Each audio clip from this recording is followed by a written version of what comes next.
चलिए हम लोग कुछ मैट्रिक्स के प्रोग्राम पर प्रैक्टिस करते हैं जो एग्जाम पॉइंट ऑफ व्यू से है। तो सबसे पहला प्रोग्राम है कि आपको अगर कोई मैट्रिक्स दिया जा रहा है तो उस मैट्रिक्स के एलिमेंट्स को कैसे रीड करते हैं और उस मैट्रिक्स के एलिमेंट को कैसे प्रिंट कराते हैं, ये चीज देखते हैं। फिर चलिए, तो सबसे पहले दो कंडीशन हो सकता है। पहला है कि मैट्रिक्स का ऑर्डर आपको पहले से फिक्स कर दिया है, जैसे मान लीजिए कहा कि 4x4। दूसरा कंडीशन क्या है कि मैट्रिक्स का ऑर्डर आपको पहले से ना बताया जाए, उस केस में आपको m×n मतलब वेरिएबल लेके आपको मानना है। पहले हम 4x4 देखते हैं, फिर उसके बाद देखेंगे m×n को कैसे इंप्लीमेंट किया जाए। सबसे पहले स्टार्ट करते हैं मेन।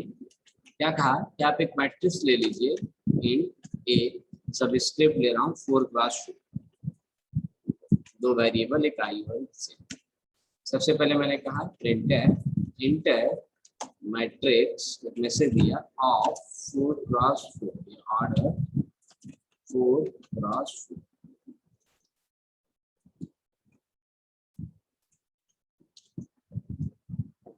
ये मैसेज। अब मैट्रिक्स के एलिमेंट को रीड करना है, तो आपको ही पता है मैट्रिक्स जब भी रीड करते हैं तो पहला जो इंडेक्स स्टार्ट होगा 0 1 2 3 रो होगा, कॉलम भी 0 1 2 3। तो सिंगल रो पे जे 4 बार रोटेट करेगा, मतलब 0 0 0 1 0 2 0 3। एक सिंगल वैल्यू पे अगर आपको लूप कई बार चलाना हो, फिर नेक्स्ट वैल्यू चेंज करके फिर 4 बार चलाना, इसका मतलब आपको डबल लूप चलाना पड़ेगा। For I equal to 0, I less than equals to 3, I less than 4, I plus plus। यहाँ पे I की वैल्यू 0 से स्टार्ट है। अब इसी 0 पे आपको J 0 1 2 3 मतलब एक इनर लूप चलेगा, J less than 4 J plus plus. अब देखिए I की एक सिंगल वैल्यू 0 पे 0 लेस देन 4 सही है, अंदर जाएगा, ये लूप 4 बार चलेगा। 0 1 2 3 4, 4 पे गलत होगा, बाहर निकलेगा, फिर ये I प्लस प्लस पे जाएगा, I की वैल्यू 1 हो जाएगी। ये चीज तो scanner simplicity and A of I, A of I।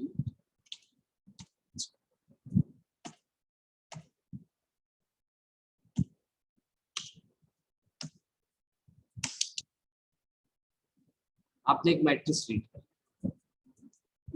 Total 16 elements होंगे, एक रो में 4 एलिमेंट होगा। आप एक एक करके रीड करेंगे, अभी रन कराने के बाद देखा जाएगा कि कैसे वैल्यू रीड करना है, लेकिन ये सिर्फ रीड हुआ। अब इसी को आपको प्रिंट कराना है, तो सबसे पहले हम एक मैसेज दे रहे हैं, मैट्रिक्स इज स्लैशन लगा देंगे ताकि न्यू लाइन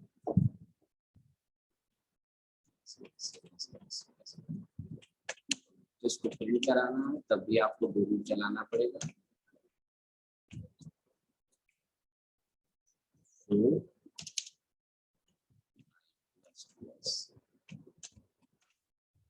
और J equal to 0, J less than equal to 4, J plus plus। Print कराते हैं, प्रिंट परसेंट डी स्पेस दे दीजिए ताकि सारे एलिमेंट्स के बीच में स्पेस दिखे, A ऑफ I। लेकिन जब पहला रो आ जाए, जैसे सिंगल I की वैल्यू 0 पे, ये 0 1 2 3 4 बार चलेगा, 0 0 0 1 0 2 0 3 चारों एलिमेंट प्रिंट हो जाएंगे। बाहर निकलने के बाद I की वैल्यू 1 1 पे ये 1 0 1 2 1 3 1 सारा चलेगा, लेकिन सेम लाइन में आपको ऐसे आप चाहते हैं फर्स्ट रो आ गया है, ये सेकेंड रो नीचे से आए, इसीलिए आप क्या कर दीजिएगा प्रिंटफ स्लैश। अब क्या होगा, ये 4 बार चला, 4 एलिमेंट आएंगे, बाहर निकलेगा, न्यू लाइन चलेगा, फिर अगले 4 आएंगे, फिर न्यू लाइन होगा। ठीक है, ये अब इस प्रोग्राम को रन करा के देख लेते हैं। देखिए एक मैट्रिक्स आया, एक मैसेज आपका inter matrix of 4x4 slash n लगाया था, न्यू लाइन। अब कैसे इनपुट देना है, पहला एलिमेंट, दूसरा तीसरा, चौथा, कोई भी एलिमेंट आप दे सकते हैं। ओके, एक रो में 4 एलिमेंट है, एंटर प्रेस किया, फिर अगले 4 दे रहा हूं मैं, फिर एंटर, फिर नेक्स्ट 4, नेक्स्ट 4, ये देखिए 16 टोटल एलिमेंट्स दिए आपने। ओके, जब आप एंटर प्रेस करेंगे तो ये स्कैन वाली लाइन लूप से बाहर निकलेगा, पहले आपका ये मैसेज आएगा, 2 बार न्यू लाइन होगा, मैट्रिक्स फिर न्यू लाइन होगा, उसके बाद यही मैट्रिक्स एज इट इज आपको दिख जाएगा। ये मैट्रिक्स 2 न्यू लाइन हुआ, मैट्रिक्स फिर 2 न्यू लाइन हुआ, उसके बाद यही एज इट इज मैट्रिक्स आपको दिख जाएगा। अगर किसी में मैंने यहाँ स्पेस नहीं लगाया होता और ये स्लैश एन नहीं लगाया, पहले स्पेस ना लगा के देखते हैं क्या होता है। स्पेस अगर हटा दें,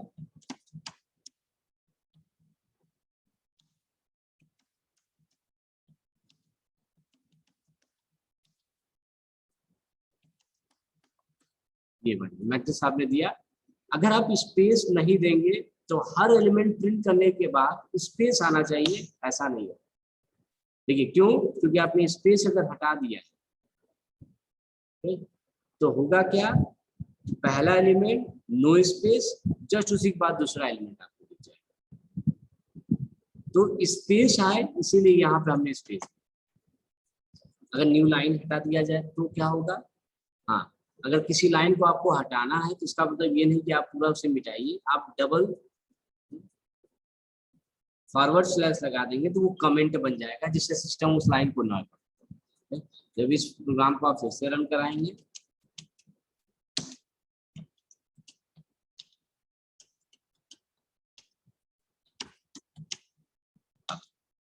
एक ही लाइन में, तो ये 4, पहली बार 4 बार चला तो ये 4 आया, न्यू लाइन नहीं लगाया था आपने, इसीलिए उसी के आगे अगला बढ़ा।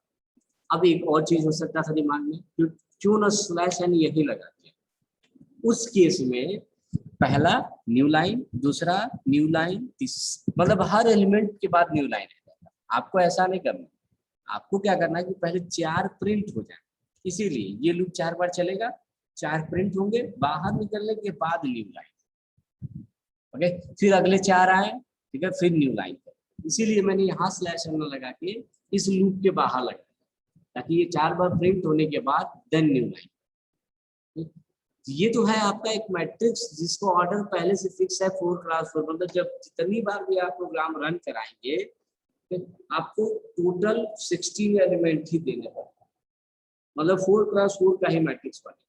लेकिन ये फिक्स नहीं कर सकते कि आपने कहा कि हमेशा 4 क्रॉस 4 का ही है, तो ये जरूरी नहीं है कि हर बार 4 क्रॉस 4 का ही आपको बनाना पड़ेगा। तो कहा किसी ने कि मुझे 2 क्रॉस 3 का चाहिए, किसी ने कहा मुझे 3 क्रॉस 4 का चाहिए, सबका अपना अपना डिमांड हो सकता है। उस केस में इसका ऑर्डर आपको कुछ ऐसा सोचना होगा कि जिसकी जितनी डिमांड है उसके हिसाब से मैट्रिक्स बन जाए। हमने कहा भाई यहाँ पे फिक्स ना करो, इसे वेरिएबल कर दो, इसे वेरिएबल कर दो। जब आप वेरिएबल करेंगे तो अब ये mn की वैल्यू जितना देंगे उतने क्रॉस का मैट्रिक्स बन जाएगा, उतने ऑर्डर का मैट्रिक्स बनेगा। लेकिन ये तब पॉसिबल है जब आप mn की वैल्यू पहले उसे दें। इसीलिए सबसे पहले मैंने कहा कि हम 2 वेरिएबल लेते हैं और इन दोनों की वैल्यू पहले स्कैन करा देंगे और मैसेज लिख दे रहे हैं इंटर ऑर्डर ऑफ मैट्रिक्स। पहले आप ऑर्डर बताइए कितने ऑर्डर का चाहिए और उसकी वैल्यू स्कैन कर लीजिए। स्कैनर %d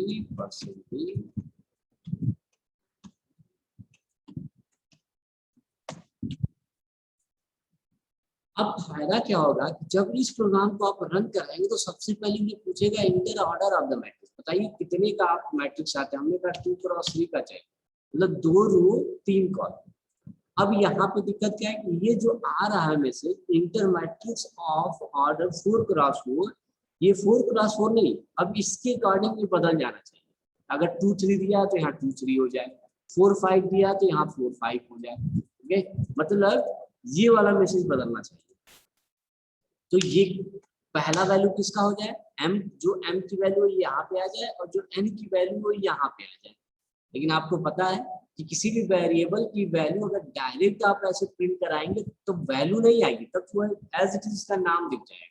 जैसे अगर इस प्रोग्राम को आप रन कराएं तो जैसे हमने कहा 2 3, तो यहाँ पे 2 3 ना आके as it is m cross n आ जाएगा, मतलब यही message as it is print. तो यहाँ पे आपको उसको वेरिएबल की वैल्यू रिप्लेस करनी है। तो कहा गया कि प्रिंटफ में जब भी कोई वेरिएबल की वैल्यू प्रिंट, तो उस वेरिएबल की जगह उसका जो फॉर्मेट स्पेसिफायर है वो लिखिए। mn इंटीजर लिया है तो सीधे %d, और इसके बगल में बताइए कि ये किसकी वैल्यू। तो ये %d m की वैल्यू है और ये %d m की वैल्यू है। अब ये प्रोग्राम चलेगा। देखिए 2 cross 3 inter matrix of 2 cross, मतलब 2 रो है 3 कॉलम, मतलब हर रो में 3 3 एलिमेंट होगा।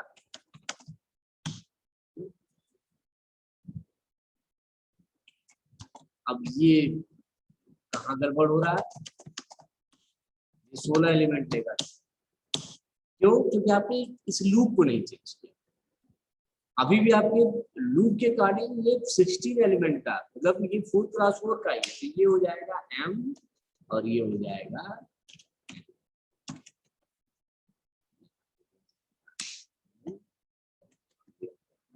क्योंकि ऑर्डर मेरा बदल चुका है m क्रॉस n। ये चीज बदल कराइए 2 क्रॉस 3 मैट्रिसेस।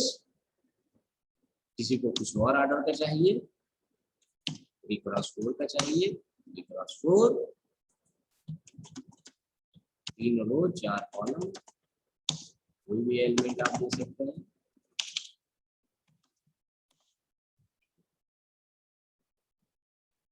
तो ये सिंपल कैसे हम किसी मैट्रिक्स को रीड करते हैं, कैसे उसे प्रिंट कराते हैं, तो ये चीज।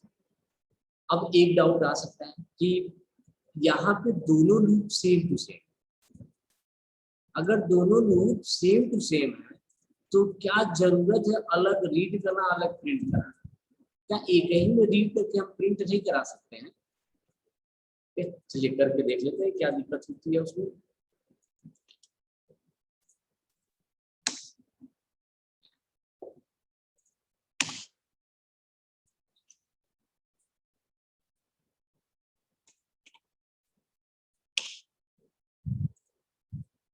हमने कहा चलिए हम रीड करेंगे और प्रिंट कराएंगे। दिक्कत क्या होगी, देखिए यहाँ पे जो स्कैनर है जस्ट इसी के बाद ये प्रिंट है,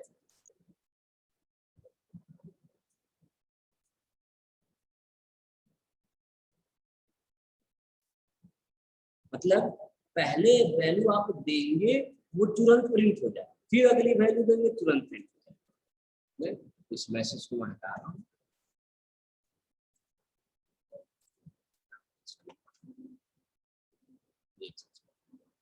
कराते हैं inter matrix of order 2 cross 3। अब देखिए वैल्यू ले रहा हूँ 3, देखिए तुरंत प्रिंट हो जाए। अगली वैल्यू दूंगा तुरंत पहले प्रिंट हो जाए, मतलब एक वैल्यू ले रहा है तुरंत उसे प्रिंट करा रहा है, फिर अगली वैल्यू मांग रहा है तुरंत उसे प्रिंट करा रहा है। ये नहीं होना चाहिए, ये दिक्कत है। इसमें क्या होना चाहिए कि आपको सबसे पहले 16 एलिमेंट दे दिया जाए, उन 16 को एक साथ काम करना है। मतलब स्कैन करते समय ये ना हो कि स्कैन हुआ तुरंत प्रिंट हो जाए, स्कैन हो तुरंत प्रिंट हो जाए, ये नहीं होना चाहिए। इसीलिए स्कैनर और प्रिंटर लूप सेम होने के बाद भी मैंने उन दोनों को अलग अलग किया, ये चीज है।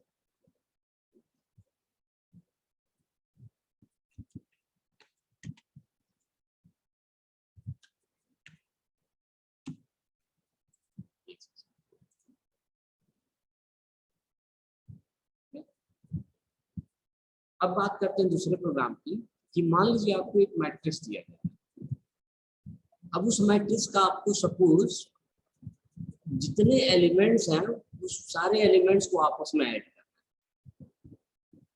एक मैट्रिक्स दिया जाए, write the program to find out sum of all the elements of a matrix. तब एक मैट्रिक्स है उसके सारे एलिमेंट्स को आपस में जोड़ना है। तो क्या हुआ, क्या कर रहा है ये मैट्रिक्स को प्रिंट कराना। क्या कर रहा है कि हमने एक m क्रॉस n का मैट्रिक्स लिया है, ओके। अब लेने के बाद इसके सारे एलिमेंट्स को हम आपस में ऐड करेंगे। तो स्कैन करते जाओ। अब सारे एलिमेंट्स को आपस में ऐड करने का मतलब क्या होता है कि हम अगर सम नाम का कोई वेरिएबल ले रहे हैं तो उसकी जो करंट वैल्यू उसी में जो भी नया है उसी में ऐड होता जाए, वही सम बराबर सम प्लस ei।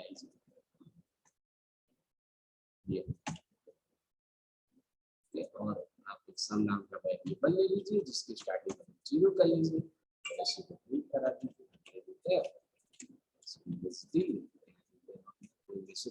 सम बराबर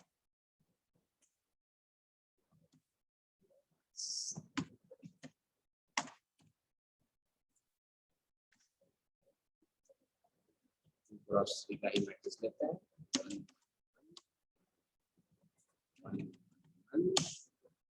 क्या हुआ, एक मैट्रिक्स लिया 2 क्रॉस 3 का, पूरे मैट्रिक्स की वैल्यू दिया। अब जितने एलिमेंट सबको आपस में जोड़, ठीक है, तो देखिए सारा 1 है, 6 आएगा, ठीक है। यही है, एक मैट्रिक्स दिया जाए उसके सारे एलिमेंट्स को आपस में जोड़ने का मतलब कि आप रीड करते जाओ और सम नाम का जो वेरिएबल उसमें आपस में जोड़ते जाओ। सम बराबर सम प्लस ei, मतलब पहला वैल्यू इसमें ऐड होगा, फिर दूसरी वैल्यू ऐड हो जाएगी, फिर तीसरी वैल्यू ऐड हो जाएगी, ठीक है, ये ऐड होता जाएगा। अब एक चीज और है, अगर कहा जाए कि यहाँ पे ये क्या कर रहा है, तो ये क्या कर रहा है, जितने एलिमेंट्स हैं सबको आपस में ऐड कर रहा है।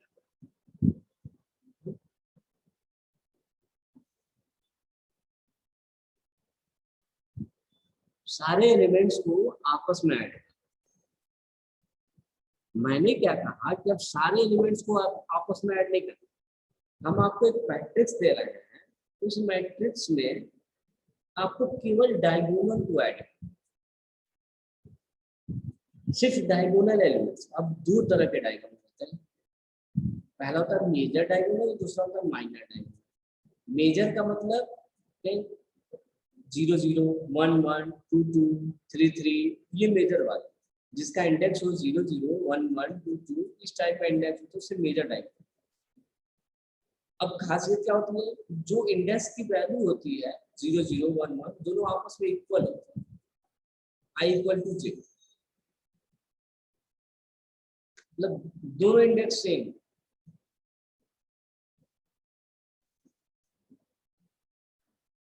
तो यहाँ पे जो हमने लिखा है सम बराबर सम प्लस ai, ये सारे एलिमेंट्स के, आपको क्या करना है, केवल डायगोनल। तो इफ आप एक कंडीशन लिख दीजिए, मतलब जहां i से की वैल्यू इक्वल होगी, मतलब 0 0 1 1 2 2, सिर्फ मेजर पे ही इंडेक्स इक्वल होता है, बाकी कहीं और इक्वल नहीं हो सकता, तो ये कंडीशन लिख दीजिए। लेकिन अब एक चीज और है कि हम डायगोनल का सम केवल और केवल स्क्वायर मैट्रिक्स में निकालते हैं। मतलब अगर यहाँ पे n की वैल्यू 2 क्रॉस 3 दे दी जाए तो ये प्रोग्राम रन नहीं होना चाहिए, चाहे कुछ ऐसा मैसेज आना चाहिए कि ये स्क्वायर मैट्रिक्स नहीं है, कुछ इस तरह का मैसेज आना चाहिए, और हम डायगोनल का सम नहीं निकाल सकते। तो सबसे पहली बात कि आपने mn की वैल्यू दिया है तो डायगोनल की सम हम तब निकालें जब n बराबर n, दोनों का इंडेक्स सेम, उस केस में ये पूरा प्रोग्राम रन होना चाहिए। मतलब ये पूरा प्रोग्राम, मैंने एक इफ लिखा है और इस पूरे कोड को इस इफ के बॉडी के अंदर डाल दिया कि अगर भैया दोनों इक्वल है, मतलब ऑर्डर सेम है, तो हम एक मैट्रिक्स बनाएंगे m क्रॉस n का, ओके, उसकी वैल्यू स्कैन करेंगे और सारे डायगोनल्स को जोड़ के और प्रिंट करेंगे। लेकिन अगर ऐसा नहीं है तब ये एल्स के पास जाए और लिख दे printed matrix is not a square matrix, not square matrix, ये स्क्वायर मैट्रिक्स नहीं है। मतलब ये एल्स कब चलेगा, जब ये इफ गलत होगा, इफ गलत होगा तब इतना काम एग्जीक्यूट करेगा। लेकिन अगर ये गलत हो गया तो इसके अंदर जाएगा नहीं, सीधा एल्स के पास जाएगा और ये मैसेज प्रिंट करा देगा। देखते हैं, सबसे पहले हमने कहा भैया यही देख लिया, साफ साफ दिया मैट्रिक्स इज नॉट स्क्वायर, मतलब आप डायगोनल का सम निकाल ही नहीं सकते। हमने कहा चलो ऑर्डर सेम कर लेते हैं, 4 क्रॉस 4 दे देते हैं, मैट्रिक्स तो मांगेगा आपसे।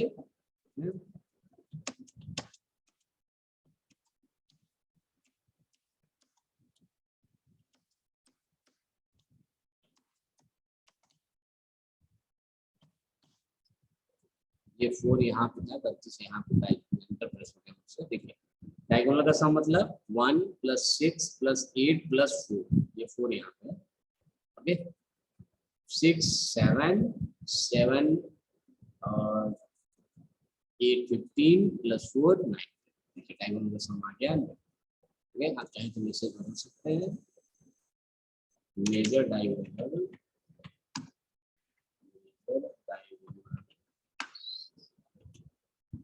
सम।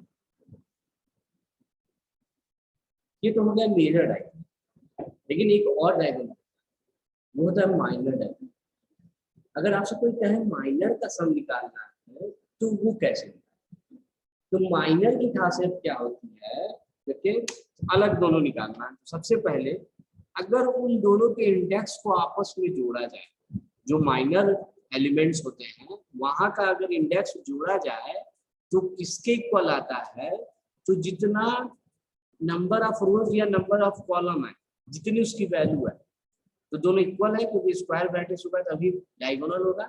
तो हम कह सकते हैं ऑर्डर जितना दिया गया है उसके सिंगल एक वैल्यू की बात है, चाहे नंबर ऑफ रो लीजिए चाहे नंबर ऑफ कॉलम लीजिए, जितना होता है वो उससे एक कम ही आता है। ओके ये चीज क्या कहा मैंने कि माइनर जो भी एलिमेंट होता है माइनर डायगोनल में, वहां एलिमेंट का जो भी इंडेक्स होगा, अगर इंडेक्स की वैल्यू को आपस में जोड़ा जाए, आई और जे की वैल्यू को आपस में जोड़े हैं, तो जितना आउटपुट आएगा वो हमेशा याद रखिए नंबर ऑफ रो या नंबर ऑफ कॉलम जो कि इक्वल होता है उससे एक कम ही आएगा हमेशा। जैसे हम 4 + 4 की मैट्रिक्स की बात करते हैं तो माइनर कहाँ का होगा 0 3 2 1 2 है, 1 2 के बाद है 2 1 एंड 3 0, ये माइनर का इंडेक्स है। आप जोड़ लीजिए 0 3 3 होता है, 2 1 3 होता है, 1 2 3 होता है और 0 3 0। ऑर्डर कितना है 4 + 4। तो देखिए i + j करने पे 3 आ रहा है, मतलब जितना ऑर्डर उससे कम है। ये i + j हमेशा याद रखिएगा कितना आएगा, जितना ऑर्डर होगा उससे एक कम ही है। अब हमने कहा कि इसका सम निकालते हैं तो अलग निकाल लेते हैं। सम1 बराबर सम1 + a ऑफ i, तो वहां के एलिमेंट्स हम वापस, अब आपको एक सम1 भी लेना पड़ेगा। सम1 बराबर इसकी वैल्यू में प्रिंट करा देते हैं सिलेक्शन करके माइनर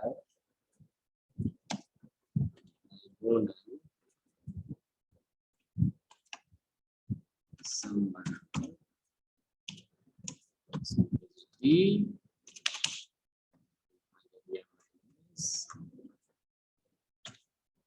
आया। ठीक है मैंने कहा भाई 3 × 3 का मैट्रिक्स है, 3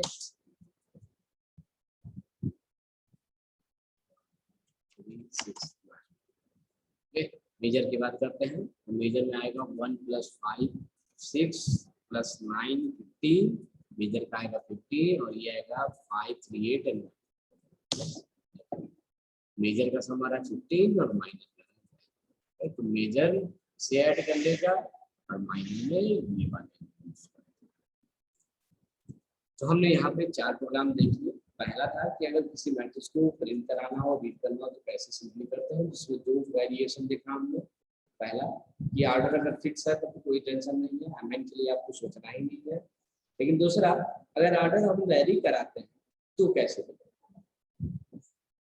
तो उस केस में हमने देखा कि जो हम एरे लेते हैं उसमें वेरिएबल्स आएंगे, उसकी वैल्यू स्कैन कर लेते हैं पहले और जो भी वैल्यू आप देते हैं उस ऑर्डर का मैट्रिक्स। फिर दूसरा प्रोग्राम हम लोगों ने देखा कि कैसे हम सारे एलिमेंट्स को आपस में ऐड किसी मैट्रिक्स, उसमें कोई कंडीशन नहीं, स्कैन किया है जोड़ता गया, सम बराबर सम में से आएगी विदाउट एनी कंडीशन। इसका मतलब जो सम की करंट वैल्यू उसमें नई वाली एलिमेंट की वैल्यू ऐड है, सम की स्टार्टिंग वैल्यू हमने 0 ले लिया ताकि फर्स्ट टाइम वो 0 रहे, ताकि पहला एलिमेंट आए तो 0 प्लस पहला एलिमेंट हो तो कोई असर ना। फिर हमने देखा कि अगर हमें मेजर और माइनर का सम निकालना हो तो मेजर के लिए कंडीशन क्या होती है, क्या खासियत होती है मेजर एलिमेंट की खासियत क्या होती है कि उसके जो इंडेक्स की वैल्यू होती है आई जे की वैल्यू सेम होती है, 0 0 1 1 1 2 ऐसा 2 2 3 3 इंडेक्स की वैल्यू सेम होती है। और माइनर की खासियत क्या होती है कि अगर वहां के इंडेक्स को आपस में ऐड किया जाए, माइनर एलिमेंट्स के इंडेक्स को आपस में ऐड किया जाए, तो जितना ऑर्डर होता है उससे एक कमी आती है। तो वही लिखा आई प्लस जे, ऑर्डर मतलब या तो एम की वैल्यू या तो एन की वैल्यू। तो अगर 4 क्रॉस 4 का है तो 3 आएगा, जोड़ लेते हैं। 5 क्रॉस 5 का है तो 4 आएगा, 7 क्रॉस 7 तो 6 आएगा। तो वही मतलब अगर एम क्रॉस एन है, एम एन तो पहली बात इक्वल होगा क्योंकि स्क्वायर मैट्रिक्स होना ही चाहिए, ठीक है। तो एम माइनस वन लिखिए चाहे एन माइनस वन लिखिए, दोनों चीज। ये हो गया 4।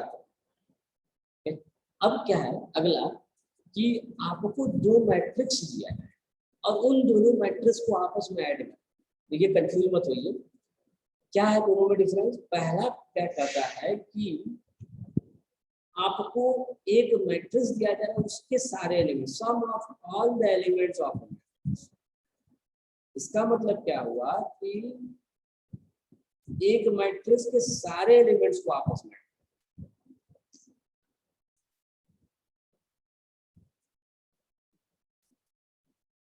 उस केस में सम बराबर सम प्लस ए आई थी।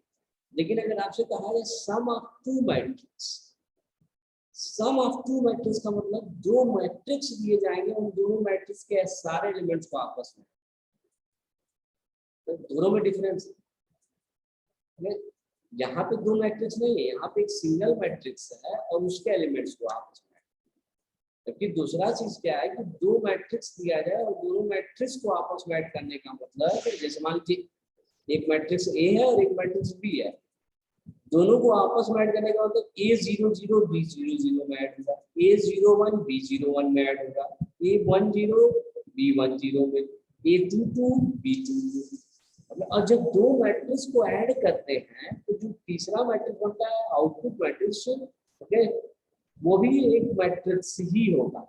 और उसका एलिमेंट अगर हमने कहा कैसे, तो सी 0 0 की वैल्यू कितनी होगी, ए 0 0 प्लस बी 0। ये सी 0 1 की वैल्यू कितनी होगी, ए 0 1 प्लस बी 0 1। ये मतलब करेस्पॉन्डिंग एलिमेंट को ऐड करने के बाद ही आप उस आउटपुट मैट्रिक्स का एक एलिमेंट पाएंगे। तो चलिए ये वाला प्रोग्राम बनाते हैं। क्या कह रहा है कि सबसे पहली बात कि आप दो मैट्रिक्स लीजिए और दोनों मैट्रिक्स का ऑर्डर अलग अलग मान लीजिएगा। मतलब मैंने कहा कि पहला जो मैट्रिक्स है उसका ऑर्डर मानिए m क्रॉस n है, और जो दूसरा मैट्रिक्स है सेकेंड मैट्रिक्स, उसका ऑर्डर मान लीजिए p क्रॉस q। तो सबसे पहली बात, क्या इन दोनों मैट्रिक्स को ऐड कर सकते हैं? जैसे अगर हमने कहा 2 क्रॉस 3 का मैट्रिक्स है और 4 क्रॉस 5 का मैट्रिक्स है, क्या ऐड कर सकते हैं? कभी नहीं। मैट्रिक्स आप ऐड तभी कर सकते हैं जब दोनों का ऑर्डर सेम। ऑर्डर सेम होने का मतलब क्या होता है,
ओके। तो हम लोग मैट्रिक्स एडिशन की बात कर रहे हैं।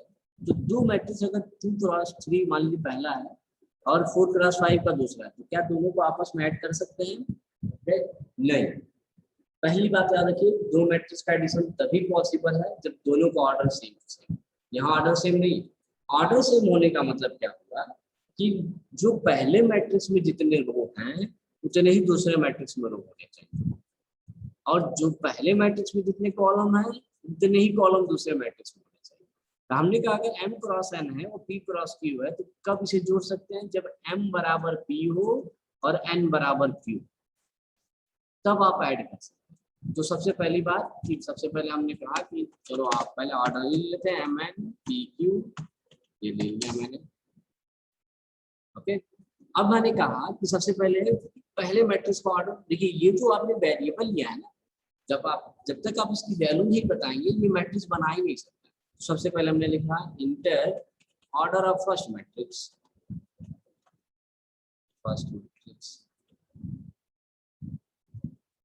ऑर्डर ऑफ फर्स्ट मैट्रिक्स, और इसकी वैल्यू स्कैन कर लिया, स्कैन है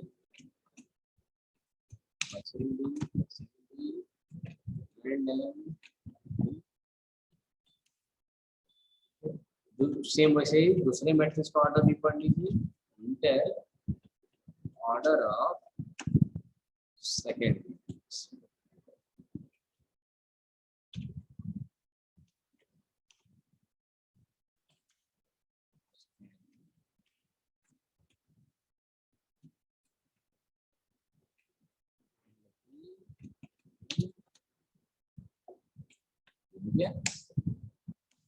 ये दोनों मैट्रिक्स का सिर्फ आपने ऑर्डर दिया, अभी मैट्रिक्स नहीं बनाया।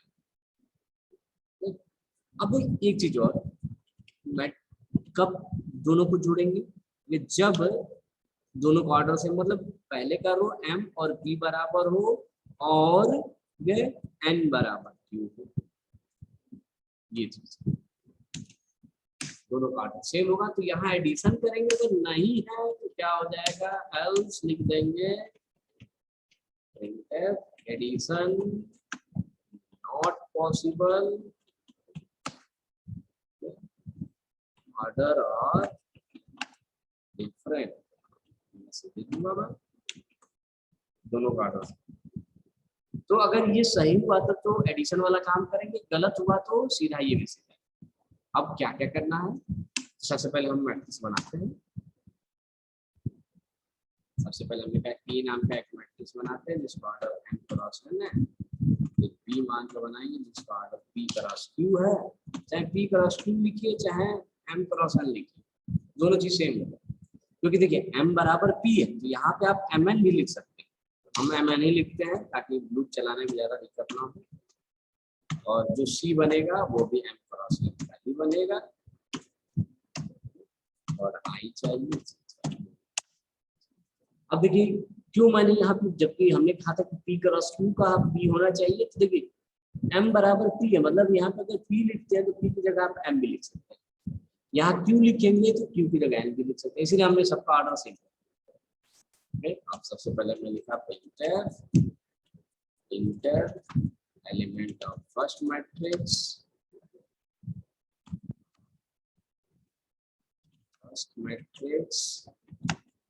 Order p cross percentage p, percentage p है m और n,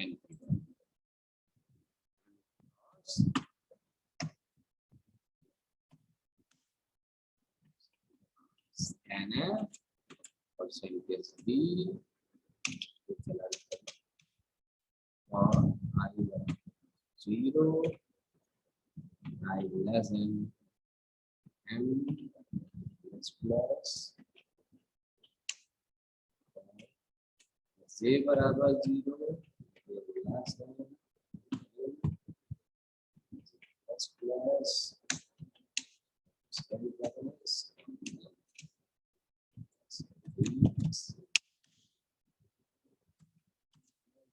of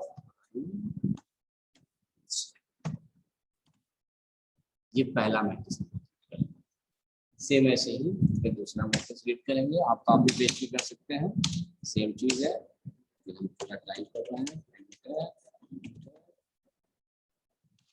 सेकेंड मैट्रिक्स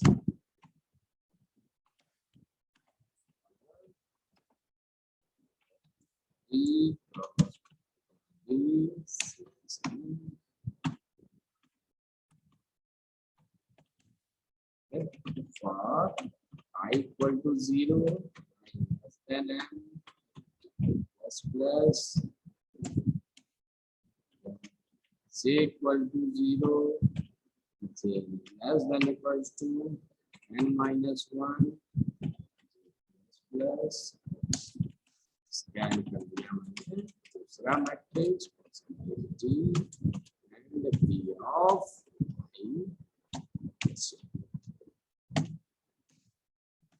ये दो मैट्रिक्स।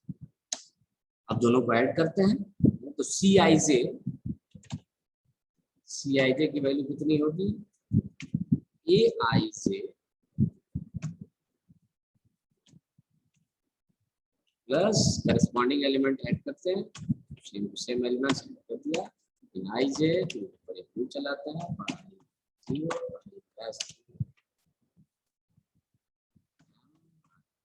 प्लस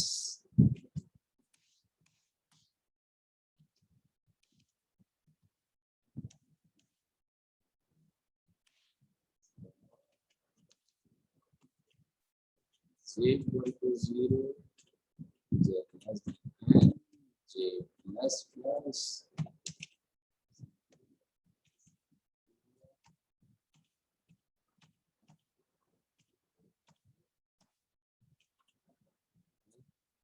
ये प्रिंट भी करा देते हैं अलग से मल्टीप्लिकेशन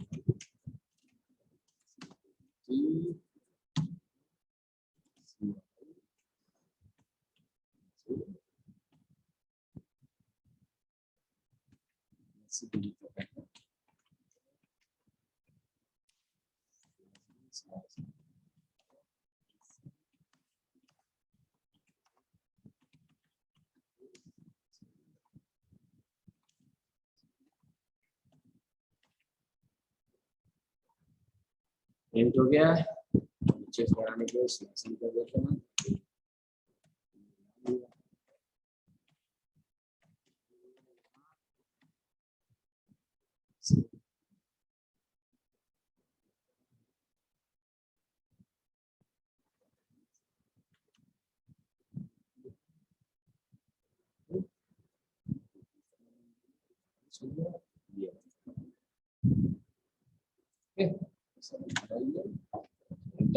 ऑर्डर आपका है ग्रोसरी, दूसरे का देते हैं 3 क्रॉस 6, दोनों का ऑर्डर सेम नहीं है, क्या गया addition not possible, order are different. Okay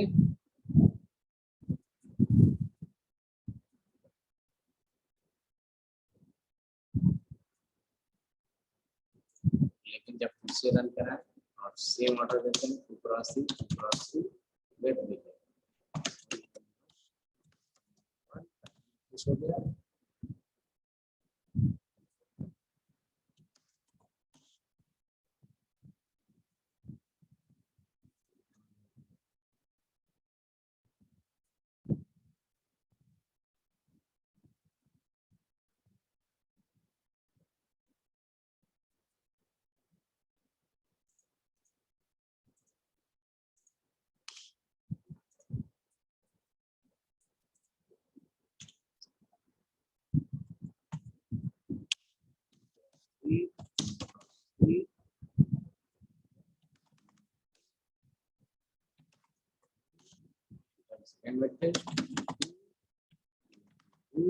जोड़ेंगे तो 3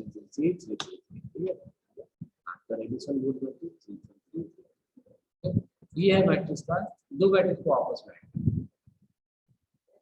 ये पूरा मतलब अगर कहा जाए कि हाँ दोनों का ऑर्डर हम बताएं उसके बाद ऐड किया जाए तो ये पूरा प्रोग्राम है दो मैट्रिक्स को कैसे ऐड करते हैं अगर ऑर्डर आपका दिया जाए और यूजर अपने आप से डिफाइन करे उस केस में।